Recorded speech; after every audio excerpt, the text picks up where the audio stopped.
নিটোল tata নিবেদিত DBC নিউজের নিয়মিত আয়োজন সংবাদ সম্প্রসারণে সবাইকে স্বাগত জানাচ্ছি। আমি মজুমদার জুয়েল। দিনে বাছাই করা সংবাদ এবং এর পর্যালোচনা নিয়ে সংবাদ সম্প্রসারণে আজ অতিথি হিসেবে অনলাইনে যুক্ত আছেন ঢাকা বিশ্ববিদ্যালয়ের ইসলামের ইতিহাস ও সংস্কৃতি বিভাগের অধ্যাপক ডক্টর এম সিদ্দিকুর রহমান খান, TVN24-এর প্রধান সম্পাদক নাজমুল আশরাফ এবং ইউনাইটেড হসপিটালের কমিউনিকেশন অ্যান্ড বিজনেস ডেভেলপমেন্ট বিভাগের ডিরেক্টর ডাক্তার শাগুফা আনোয়ার। তিনজনকে স্বাগত জানাই সংবাদ সম্প্রসারণে। শাগুফা আনোয়ার, যে অবস্থা শুরু হয়েছে ঢাকাকে বিচ্ছিন্ন রেখে ঢাকার উপর চাপটা কমানোর জন্য ঢাকার চারপাশের 7 জেলায় এরই মধ্যে লকডাউন চলছে আজকে থেকে, এবং আজকে থেকে ট্রেনও চলাচল বন্ধ। আপনি কি মনে করেন যে করোনার এই সংক্রমণ রোধে এই সিদ্ধান্তটা কেমন হয়েছে?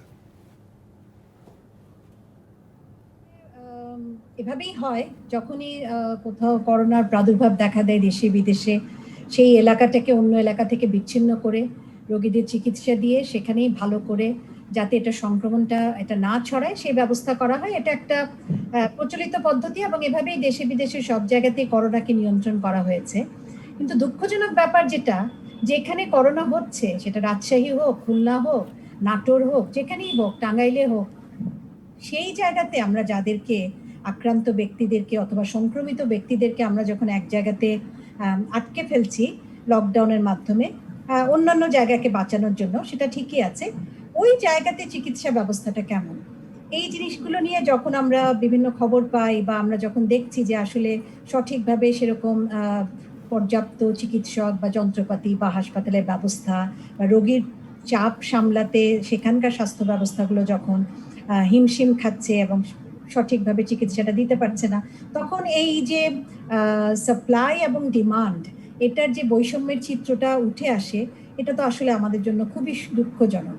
একজন চিকিৎসক হিসাবে এবং একজন স্বাস্থ্যসেবা কর্মী হিসাবে গত 1 বছরের বেশি সময় ধরে আমরা যেভাবে করোনাকে মোকাবেলা করেছি, আপ্রাণ চেষ্টা করেছি এবং কিছুটা সার্থকও হয়েছি বলতে পারি প্রথম দিকে, সেই তুলনায় এখন যে চিত্রটা দেখছি যে ঢাকার বাইরে ছড়িয়ে পড়াতে সেভাবে আমরা সামাল দিতে পারছি না, তখন আসলে দুঃখই লাগে যে আমরা আসলে এই গত 1 বছরের প্রস্তুতিটাকে সেই পর্যায়ে নিয়ে যাইনি বা যাওয়ার জন্য যে চেষ্টা করেছি সেটাতে অতটা সফলকাম হয়নি। তো এই জিনিসগুলো আসলে খুব আমাদের কাছে দুঃখজনক। এখন ওনারা যে ব্যবস্থাটা করছেন লকডাউনের মাধ্যমে, সেটাই প্রচলিত পদ্ধতি, সঠিকভাবে সেটাই করতে হবে। আর পাশাপাশি হচ্ছে যেভাবেই সম্ভব টিকা দিয়ে এই প্রতিরক্ষা বলয়টাকে বাড়িয়ে সুরক্ষিত করতে হবে সবাইকে। জি, অধ্যাপক সিদ্দিকুর রহমান, আপনার বিশ্লেষণ জানতে চাই। এটির মধ্যে আপনি জানেন যে গতকাল থেকে একটি ঘোষণা এসছে, সাথে 7টি জেলায় কঠোর লকডাউন, এবং মানে হচ্ছে ঢাকাকে বিচ্ছিন্ন করে ফেলা সারা দেশ থেকে। পাশাপাশি আজকে মধ্যরাত থেকে ট্রেন বন্ধ হয়ে যাচ্ছে। জি, ধন্যবাদ আপনাকে। করোনা মহামারীর বাংলাদেশের আজকে 472তম দিন আমরা অতিক্রম করলাম, এবং এর মধ্যে আজকে 76 জনের মৃত্যু এবং 19.36% সংক্রমণের মধ্য দিয়ে আজকের দিনটি আমাদের পার হলো। এবং এই দিনটিতে ঢাকাকে কার্যত পার্শ্ববর্তী বা সারা দেশ থেকে বিচ্ছিন্ন করার জন্য পার্শ্ববর্তী 7টি জেলায়, ঢাকাকে ঘিরে যে জেলাগুলো আছে সেই জেলাগুলোতে লকডাউন। আমার কাছে এই কঠোর লকডাউন এই শব্দগুলোই আমার কাছে, লকডাউন তো লকডাউনই, এটাকে আবার কঠোর লকডাউন আর শিথিল লকডাউন এই জিনিসগুলো আমার কাছে বোধগম্য নয়। সরকার কিন্তু লকডাউন বলছে না, বিধিনিষেধ বলছে। না, আমরা গণমাধ্যমে এটাকে দেখছি কঠোর লকডাউন, এবং গতকাল মাননীয় যে সচিব মহোদয় তিনিও ওই লকডাউন শব্দটি একাধিকবার ব্যবহার করেছেন, আমি ওনার সংবাদ সম্মেলনে কিন্তু প্রজ্ঞাপনে সরকার বলছে বিধিনিষেধ। জি, তো আমরা যে বিষয়টি আমরা মনে করি সেটি হচ্ছে যে আজকে আমরা যে বাস্তব চিত্র আপনাদের গণমাধ্যমের মধ্য দিয়েই দেখলাম, সেটি হলো যে সারা দেশে এই যে লকডাউনের প্রথম দিনে যে কাজগুলো হয়েছে, যে অঞ্চলে কঠোর লকডাউনের কথা আমরা বলছি সেইখানে পোশাক শিল্প কারখানাগুলো সহ আমাদের ব্যবসা প্রতিষ্ঠান, এগুলো কিন্তু শিল্প কারখানা সেগুলো খোলা আছে, এবং কোথাও কোথাও এমনকি আমি শুনেছি যে দোকানপাটও সেইখানে খোলা আছে। এবং যেহেতু এই কারখানাগুলো তৈরি পোশাক কারখানাগুলো খোলা আছে, সেই কারণে আমাদের গণপরিবহনে বাস চলছে না, কিন্তু অভ্যন্তরীণ ক্ষেত্রে ভেঙে ভেঙে প্রশাসনের এই বিধিনিষেধ উপেক্ষা করে বা তাদের দৃষ্টিসীমা মানে এড়িয়ে এই আমরা ওই সাইনবোর্ড, চিটাগং রোড, তারপরে গাজীপুরের রাস্তায় সেগুলো আমরা কিন্তু দেখেছি। একদিকে আপনি তৈরি পোশাক কারখানাগুলো খুলে রাখা হবে এবং সেইখানে যানবাহনের নিষেধাজ্ঞা দিয়ে সেই লকডাউন কার্যকরে কতটুকু, কারণ লকডাউন তো যানবাহনের উপর না, মানুষের চলাচলের উপর। একটু আগে একজন সচেতন মানে নাগরিকের একটু আগে শুনছিলাম যে আসলে জনগণের চলাচল, জনগণের চলাচল কিন্তু তারা দুর্ভোগের মধ্য দিয়ে করছে, কিন্তু চলাচল নিয়ন্ত্রণ করা যাচ্ছে না। এবং যেহেতু আমরা কাজের উদ্দেশ্যে লোকজনকে চলাফেরা করতে হয়, যেতে হয়, এবং অফিস আদালতের কিছু কিছু সেইখানে বেসরকারি ক্ষেত্রে বন্ধ হয়নি, ফলে এই লকডাউনের সুফল আমরা কতটুকু পাবো এই নিয়ে আমাদের মনের মধ্যে একটা শঙ্কা আছে। কিন্তু এর বিকল্প আমাদের একটু আগে ডাক্তার আপা যেটি বললেন যে এটি আমাদের বিশ্বব্যাপী স্বীকৃত পন্থা এবং এটি আমাদের বাংলাদেশে আরোপ করা হয়েছে, এবং এটি এখন কতটুকু সাফল্যের সাথে সেটা আমরা বাস্তবায়ন করতে পারবো সেটার উপর অনেক কিছু নির্ভর করছে। অবশ্যই। আরেকটা জিনিস আমি একটু জুয়েল শেষ করছি, সেটা হলো যে আমরা আসলে এই সিদ্ধান্তহীনতা অনেক সময় সরকারের মানে কি করব কি না করব এই ধরনের সিদ্ধান্তহীনতার মধ্য দিয়ে কিন্তু সময় চলে যায়। কালকে আমরা অনেক কিছু করেছি, কিন্তু আজকে ট্রেন ছেড়েছি, এবং আজকে যখন বাস্তবতার দিকে আজকে আমরা এরকম একটা সিদ্ধান্ত নিয়েছি।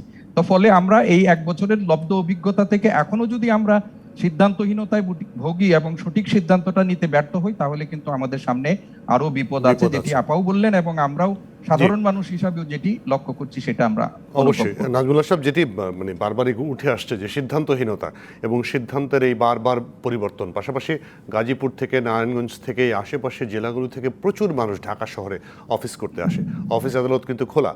সর্বশেষ যে লকডাউন মানে বিধিনিষেধ বাড়ানো হয়েছে আগামী 14ই জুলাই পর্যন্ত, সেটি কিন্তু এক ধরনের বিধিনিষেধ আছে। সেখানে আবার বেসরকারি অফিসও খুলে দেওয়া হয়েছে, সেখানে আবার ঢাকাকে বিচ্ছিন্ন করে ফেলা হয়েছে। মানে সিদ্ধান্তটা সম্পর্কে আপনার বিশ্লেষণ জানতে চাই। সিদ্ধান্তহীনতা, সমন্বয়হীনতা, সময় মতো সিদ্ধান্ত না নিতে পারা, যখন যেটা করা দরকার সবাই বলছে সেটা না করে পরে করা, এবং প্রত্যেকটা কাজে কিন্তু আমরা করি দেরি করে করি, তার কারণে আমাদেরকে অনেক খেসারত দিতে হয়। এখন করোনা মহামারীর যে বৈশিষ্ট্য, যে চরিত্র, তার যে বাস্তবতা, তার যে ব্যবস্থা, সেটা প্রতিরোধ করার যা কিছু উপায়, সেটা সারা বিশ্বে একই রকম। আমাদের সামনে গোটা বিশ্ব আছে, উদাহরণের শেষ নাই, কিন্তু আমরা সেগুলো থেকে শিক্ষা নিচ্ছি না, অনুসরণ করছি না। আন্তর্জাতিক ভাবে যেসব বিশেষজ্ঞরা যা কিছু বলছেন, আমাদের দেশের জাতীয় পর্যায়ে যারা বিশেষজ্ঞ তারাও কিন্তু একই কথা বলছেন, কিন্তু আমরা সেগুলো মানছি না। কখনো আংশিক মানছি, কখনো দেরি করে মানছি। এই যে অবস্থাটা সরকারের বা প্রশাসনের, এখানে হচ্ছে আমাদের মূল সমস্যাটা। এবং সরকার শুরু থেকে যে কাজটি করে আসছে, যখন যেমন তখন তেমন, মানে আজকের পরিস্থিতি অনুযায়ী কালকে ব্যবস্থা নিলাম, কালকে ব্যবস্থা অনুযায়ী পরশুদিন ব্যবস্থা নিলাম, আজকে এক ধাপ আগালাম তো কালকে এক ধাপ পিছালাম, আজকে এখানে লকডাউন তো কালকে ওখানে লকডাউন, আজকে করা তো আরেকদিন শিথিল। এইভাবে চলে চলে আমরা প্রায় 1.5 বছর পার হয়ে আসছি। এখন কি সরকার বুঝতে পারছে না যে এটা আসলে 2-4-5 দিনের ব্যাপার না, যে আমি যখন যেমন তখন তেমন ব্যবস্থা নিয়ে গোটা দেশটাকে, মানুষের জীবনযাত্রাকে, অর্থনীতিকে, উৎপাদনশীলতাকে স্বাভাবিক রেখে আমি এই সংকটটা পার করতে পারবো? তা তো না। এখন পর্যন্ত সারা বিশ্বের যে বাস্তবতা এবং যারা বিশেষজ্ঞ যারা বলছেন, এটা কিন্তু আসলে কখন শেষ হবে, কখন স্বাভাবিক নিয়মে গোটা বিশ্ব ফিরে আসবে, তার কোনো নিশ্চয়তা নাই। বাংলাদেশ নিশ্চয়ই ব্যতিক্রম না।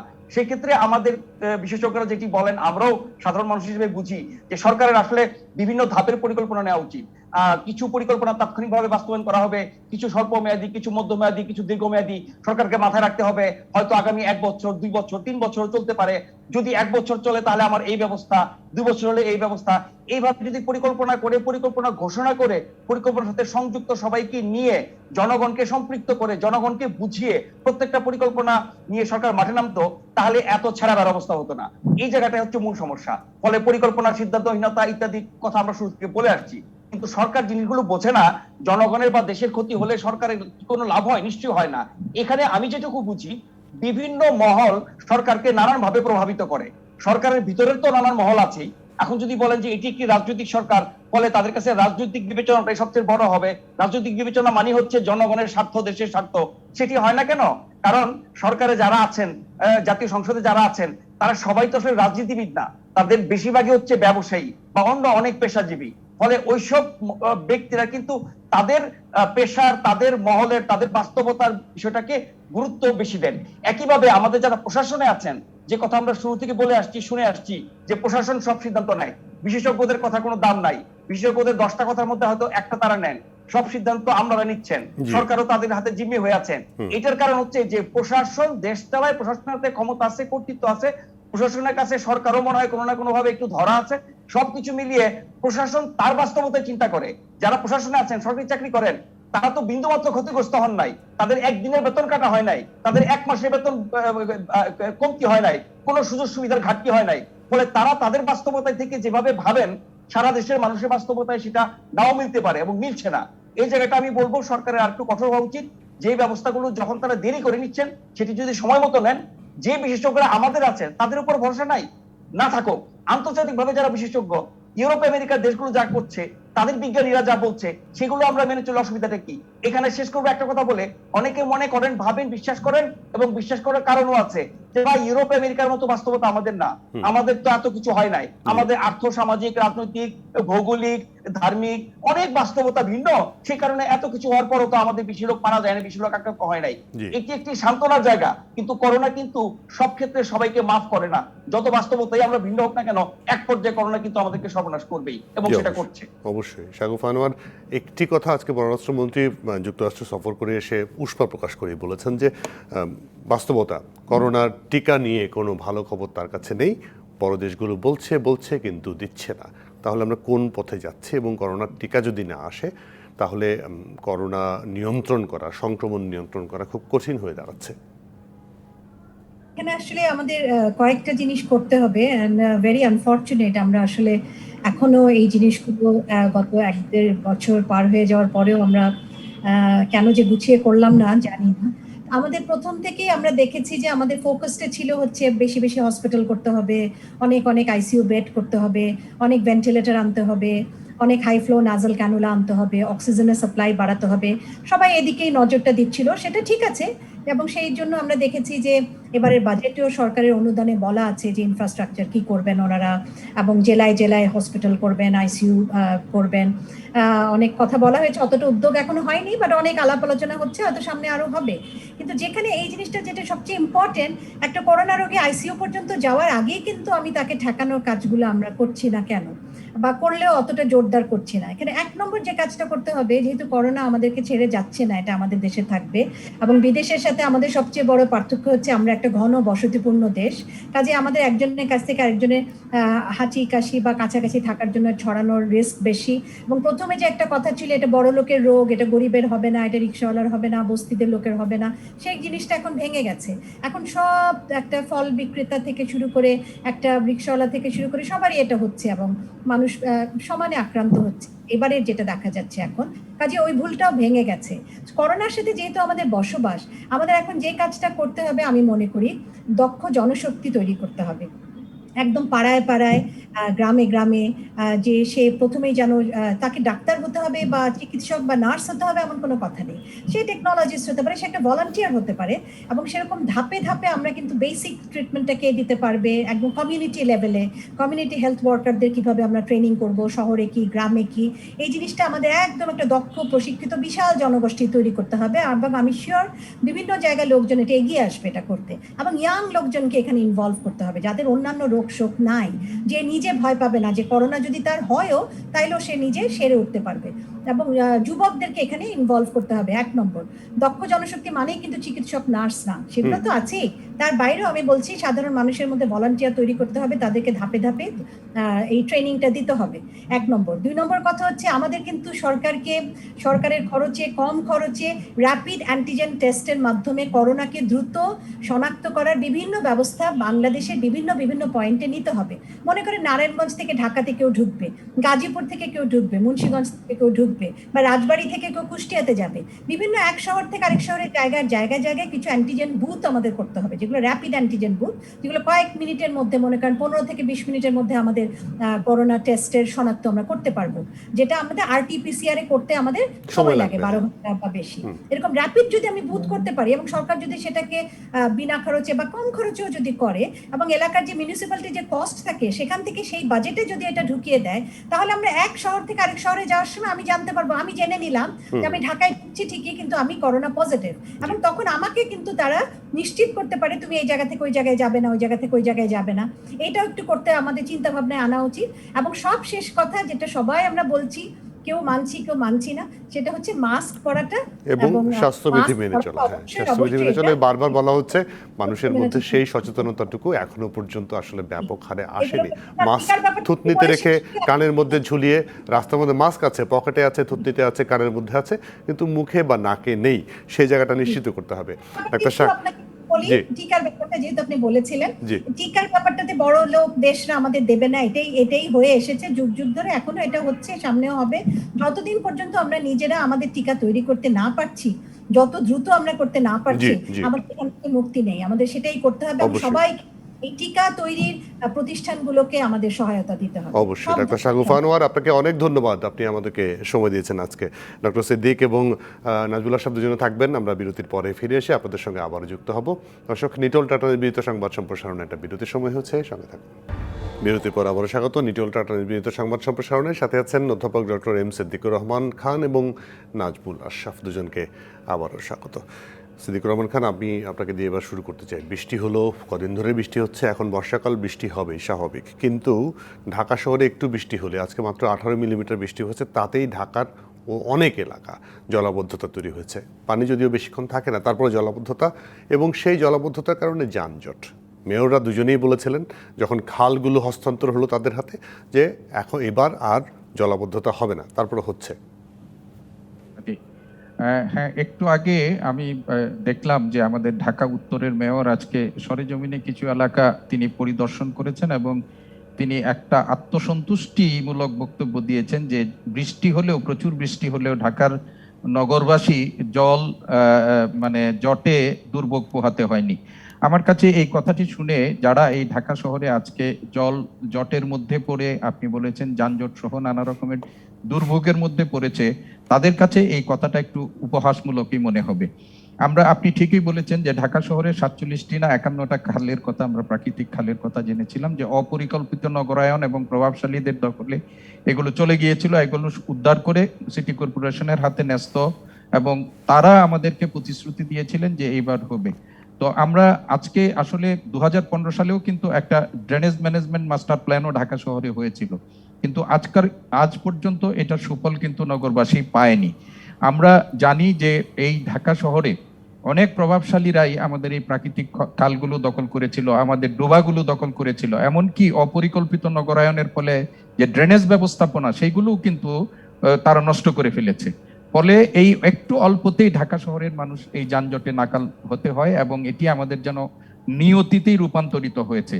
তবে আমরা যেটা মনে করি যে এটি কিন্তু আমাদের যে মাস্টার প্ল্যান 2015 সালে করা হয়েছিল সেই অনুযায়ী যদি এটি বাস্তবায়ন করা হয়, এবং এই যে প্রাকৃতিক খালগুলো চিহ্নিত করে সিটি কর্পোরেশনের ব্যবস্থাপনায় সেগুলোর পুনর্খলল এবং সীমানা চিহ্নিত করে এগুলোর যে সীমানা প্রাচীর নির্মাণ সহ যে কার্যক্রমগুলো যদি সেগুলো দ্রুত বাস্তবায়ন করা হয় আমলাতন্ত্রের বাইরে এসে, তাহলে এই নগরবাসী এই বর্ষাতে কতটুকু মানে মুক্তি পাবে জল জট থেকে, সেটা আমরা নিশ্চিত করে না বলতে পারলেও ভবিষ্যতেও কিন্তু এটার একটা স্থায়ী সমাধান করা যেতে পারে।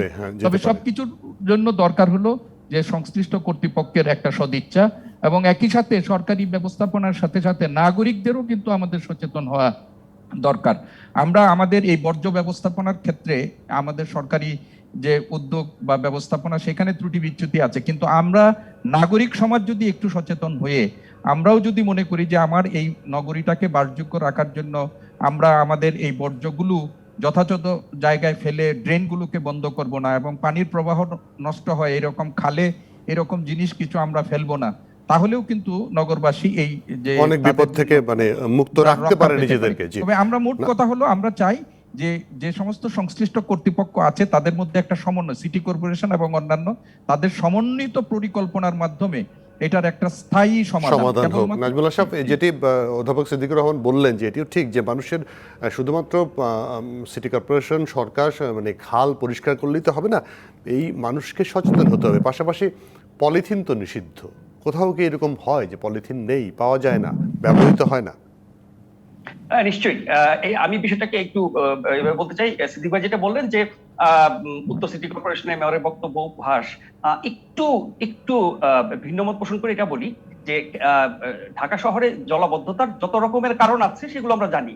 তার মধ্যে খালগুলো ভরাট হয়ে যাওয়া একটা কারণ খাল দিয়ে পানি সরতে পারছে না, আরো অনেক কারণ আছে। সেই জায়গায় উত্তর সিটি কর্পোরেশনের পক্ষ থেকে কয়েকদিন আগে একটা অনুষ্ঠানে বলা হয়েছে যে তাদের এলাকায় যে 17টি খাল আছে তার মধ্যে 12টি তারা উদ্ধার করেছে, সচল করেছে, বাকিগুলোর কাজ চলছে। এবং এর ফলে যেটা হয়েছে আগে যেমন আপনার বৃষ্টি হলে পরে সারাদিন বা অনেক সময় ধরে পানি জমে থাকতো, এখন সেটা 2-3 ঘন্টার মধ্যে সরে যায়। এটাকে তারা উন্নতি বলার চেষ্টা করছে, নিশ্চয়ই এটা উন্নতি, কিন্তু এইটা তো আমাকে বা উত্তর সিটি কর্পোরেশনের বাসিন্দাদেরকে এই জলজট থেকে মুক্তি দিচ্ছে না। ওনারা এটাকে এখন জলাবদ্ধতা বলতে রাজি না। জলাবদ্ধতা হচ্ছে যেটা স্থায়ী ভাবে আটকে থাকে। হ্যাঁ, শব্দ যদি আমরা চিন্তা করি তাহলে সেটাই দাঁড়ায়। ঢাকায় বৃষ্টির জন্য যেটা হয় সেটা হচ্ছে জলজট, জট তৈরি হয়, কয়েক ঘন্টার মধ্যে সেটা চলে যায়। এখন আগে 8-10 ঘন্টা থাকতো, এখন 2-3 ঘন্টা থাকে, তারপরে 1 ঘন্টা থাকবে, তারপরে থাকবে না। এভাবে যদি উন্নতি হতে থাকে তাহলে একসময় আমরা নিশ্চয়ই এই জলজট থেকে মুক্তি পাবো। কিন্তু এই যে খাল উদ্ধার সহ আরো যেসব কারণে জলজট তৈরি হয়, সেই সবগুলো কাজ উত্তর এবং দক্ষিণ 2 সিটি কর্পোরেশন একযোগে করছে কিনা এবং তার সাথে অন্যান্য যেসব সংস্থা জড়িত তারা সমন্বয় করছে কিনা, তার সাথে জনগণের যে দায়িত্ব। এখন 16-17 কোটি মানুষের দেশে দেশ চালায় কতজন, মানে আর চালিত হয় কতজন? চালিত হয় নিশ্চয়ই সবাই। সেই জায়গায় আমাদের যে দায়িত্বগুলো, যে কারণে মনে করেন খাল বিল দখল করে ফেলা, আপনার কি বলে বিভিন্ন জায়গায় অপরিকল্পিত ভাবে হাউজিং বা বাড়ি ঘর ইত্যাদি তৈরি করা, আরো যেসব কারণে পরিবেশ এবং জলাবদ্ধতা সহ আরো যেসব নাগরিক সংকট তৈরি হয়, সেই কাজগুলো যারা করেন তারা একটা পক্ষ, তারা খুব প্রভাবশালী হয়, রাজনৈতিক আশ্রয়ে থাকেন বা ব্যবসায়িক ভাবে প্রভাবশালী বা কোনো না কোনো ভাবে তাদের ক্ষমতা আছে, সেই মানুষগুলোর সংখ্যাও কম। তাহলে সরকার এবং এই মানুষগুলোর দায়ের পরে যদি আসি, সেটি হচ্ছে জনগণ, যারা 90-95% হয়তো হবে। সেই জনগণ কেন সচেতন না? আমার আপনার কারণে কেন ড্রেন বন্ধ হয়ে যায়, বিভিন্ন জায়গায় ময়লা পড়ে থাকে, কেন শহর বাসের উপযোগী হয় না, আমরা কেন চলাফেরায় আইন কানুন এগুলো মেনে চলি না? সেই জন্যই তো প্রশাসন, সেই জন্যই তো কর্তৃপক্ষ, সেই জন্যই তো সরকার। আমি আপনি মানবো না বলেই তো আইন কানুন তৈরি করা হয়েছে। সেগুলোর সঠিক প্রয়োগ যদি সরকার বা প্রশাসন বা কর্তৃপক্ষ করে, তাহলে মানুষের মধ্যেও সেই আচরণের একটা পরিবর্তন হবে। এটা শুধুমাত্র আইন প্রয়োগ করে সরকার বা প্রশাসনের মাধ্যমে সেটা হবে না, নাগরিকদের ভিতর থেকে এক ধরনের সচেতনতা তৈরি হতে হবে। অনেক রকমের নাগরিক সংগঠন আছে, অনেক রকমের পেশাজীবী সংগঠন আছে, রাজনৈতিক, অরাজনৈতিক, অর্থনৈতিক, সামাজিক, সাংস্কৃতিক বহু ধরনের সংগঠন আছে। সংগঠনগুলো কেন কথা বলছি, তাদের একটা বাড়তি শক্তি আছে। একজন বিচ্ছিন্ন নাগরিকের চেয়ে 100, 200, 2000, 5000 মানুষের একটি সংগঠনের অনেক বেশি সামর্থ্য আছে। তারা যদি এই নাগরিক সমস্যাগুলো, নাগরিক দায়িত্ব, নাগরিক আচরণ এবং আমরা যে ভুল ত্রুটিগুলো করি সেগুলোর ব্যাপারে সচেতন হয়, গণমাধ্যম, সামাজিক মাধ্যম সেগুলো তো আছেই। ফলে সবকিছু মিলিয়ে আসলে যদি আমরা ভাবি, তাহলে হয়তো এই ধরনের সমস্যা থেকে মুক্তি পাবো। শুধুমাত্র সরকারকে, সিটি কর্পোরেশনকে, কিছু আপনার কি বলে খাল দখলকারী, জমি দখলকারী, ভূমিদস্যু এদেরকে দোষ দিয়ে লাভ হবে না। আমরা এই সামগ্রিকতার কথা ভাবি না, নিজেদের দায়িত্ব ভাবি না।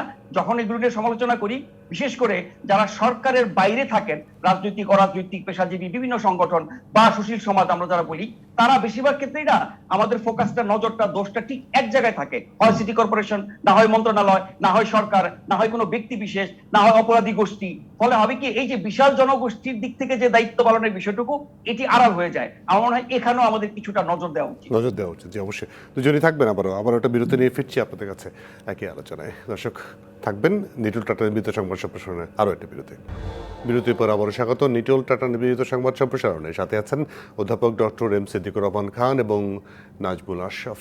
অধ্যাপক সিদ্দিকুর রহমান খান, আজকে খালেদা জিয়ার বিদেশ নিয়ে যাওয়ার প্রসঙ্গে আজকে আবারও বিএনপির মহাসচিব কথা বলেছেন এবং তিনি একটি সিগনিফিকেন্ট শব্দ আজকে ব্যবহার করেছেন আওয়ামী লীগের প্রতি, সরকারের প্রতি, যে রাজনৈতিক সংকীর্ণতা থেকে উঠে এসে এই অনুমতিটা দেওয়া উচিত। আপনার বিশ্লেষণ জানতে চাই। দেখুন, বেগম খালেদা জিয়া দীর্ঘদিন হসপিটালে চিকিৎসাধীন ছিলেন। উনি কোভিড আক্রান্ত হয়েছিলেন এবং কোভিড পরবর্তী নানা জটিলতায়, বিশেষ করে ওনার ফুসফুস এবং অন্য কিছু জটিলতার কারণে তাকে একটা সময়ে আইসিইউতে নেওয়া হয়েছিল এবং সেইখানে ক্যাবিনেট রেখে এখন উনি বাসায় এসেছেন। এবং বিএনপির পক্ষ থেকে প্রথম থেকে তাদের দাবি করা হচ্ছিল যে বেগম খালেদা জিয়ার বয়স এবং তার যে স্বাস্থ্যের যে অবস্থা এবং কোভিড পরবর্তী যে শারীরিক জটিলতাগুলো তার দেখা দিচ্ছে, সেই জটিলতাগুলো বিবেচনা করে আজকে দেখলাম তার যে চিকিৎসক যে একটা বোর্ড আছে সেখানকার যে প্রধান ডক্টর সিদ্দিকী তিনিও বলেছেন যে তার যে শারীরিক অবস্থা সেটার জন্য উন্নত চিকিৎসার জন্য বিদেশে নেওয়া প্রয়োজন।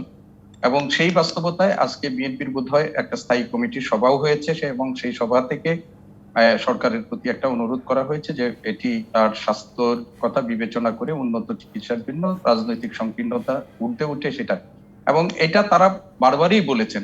আমরাও যেটা মনে করি যে সরকারের যদি এটা সম্ভব হয়, আমরা তো দেখছি যে বর্তমান সরকারের আমলে অনেক দণ্ডপ্রাপ্ত বড় আসামিদেরকেও বিবেচনায় মুক্তি দেওয়া হয়েছে এবং বেগম খালেদা জিয়াকেও এক রকমের তার যে স্বাস্থ্য এবং তার যে সামাজিক অবস্থান সবকিছু বিবেচনা করেও তাকে বাসায় রেখে চিকিৎসার জন্য সরকার ইতিমধ্যে অনুমতি দিয়েছে। এবং সেই ক্ষেত্রে যদি সরকার তার পরিবার থেকে পূর্বেও আবেদন করা হয়েছিল, সরকার যদি এটি বিবেচনা করে তাকে যদি বিদেশে উন্নত চিকিৎসার জন্য দেয়, আমার মনে হয় এটি সরকারের ভাবমূর্তির প্রশ্নে আরো এটি নেতিবাচক হবে না, বরং ইতিবাচকই আমার মনে হয় হবে।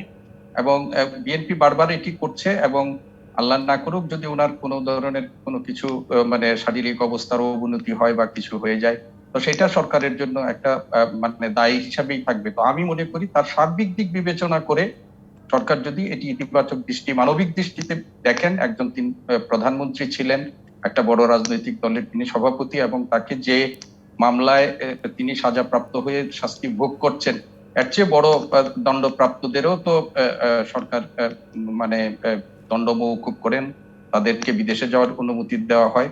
তো আমি সেই সার্বিক বিবেচনা করে যদি সরকার এটা দেয়, তাহলে আমার মনে হয় সরকারের এটা রাজনীতি এটা হতে পারে। এটা আমি মনে করি। জি, নাজমুল আশরাফ, আপনার বিশ্লেষণ জানতে চাই। জুয়েল, আপনি যে কথাটি বলছিলেন যে রাজনৈতিক সংকীর্ণতা খুবই গুরুত্বপূর্ণ একটি কথা মির্জা ফখরুল ইসলাম আলমগীর বলেছেন, বিএনপি মহাসচিব। এটাই হচ্ছে আমাদের সবচেয়ে বড় সমস্যা জাতীয়ভাবে, বিশেষ করে জাতীয় রাজনীতিতে। এই রাজনৈতিক সংকীর্ণতার কথা মির্জা ফখরুল ইসলাম আলমগীর বলছেন। সেই রাজনৈতিক সংকীর্ণতা কি তার দলের মধ্যে নেই? তার মধ্যে নেই, সরকারের মধ্যে নিশ্চয়ই আছে। ফলে এই রাজনৈতিক সংকীর্ণতা দুপক্ষের মধ্যে থাকার কারণে কিন্তু আমরা অনেক রাজনৈতিক সমস্যা, জাতীয় সমস্যা, বড় বড় সমস্যা সমাধান করতে পারি না।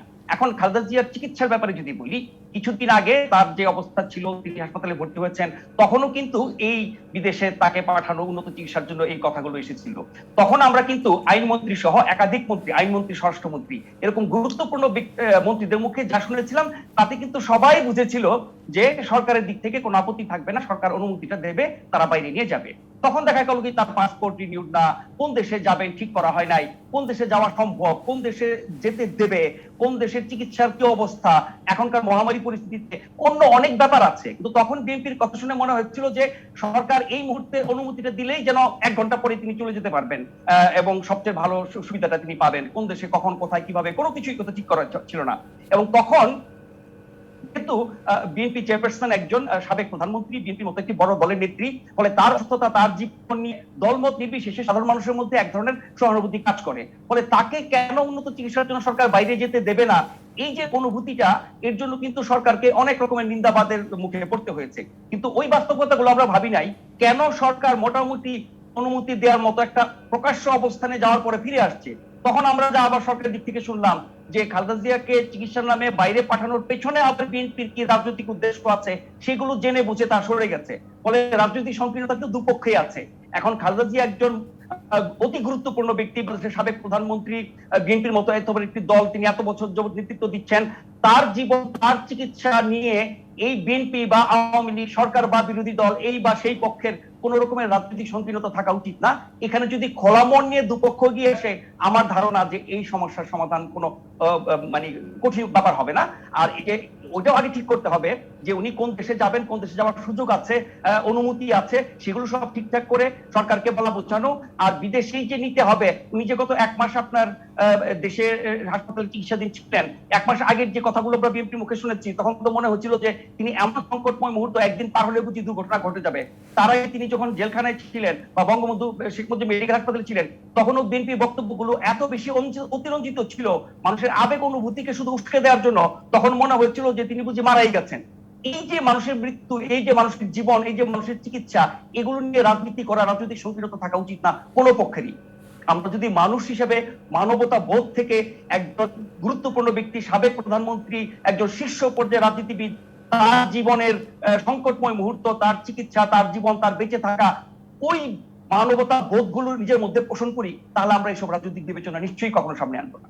জি, নাজমুল আশরাফ, এবং আমি একটা কথা একদম ছোট করে হ্যাঁ যেটাই বলতে চাই যে আসলে এটা নিয়ে কোনো রাজনীতি করার ইয়া নেই। কিন্তু আপনি দেখেন সুস্থ মানুষ, এই সম্রাট এবং অনেকেই কিন্তু হসপিটালে দীর্ঘদিন ধরে বসে আছে, জেলখানা কর্তৃপক্ষ বারবার চিঠি দিয়েও তাদেরকে কিন্তু নিতে পারছে না। সরকার সেই দিকেও কিন্তু নজর দিচ্ছে না। এই ধরনের জি, পরিস্থিতির মধ্যে কিন্তু তারা কিন্তু দেশের বাইরে নাই, দেশের না, না, ভিতরেই আছে, দেশের বাইরে।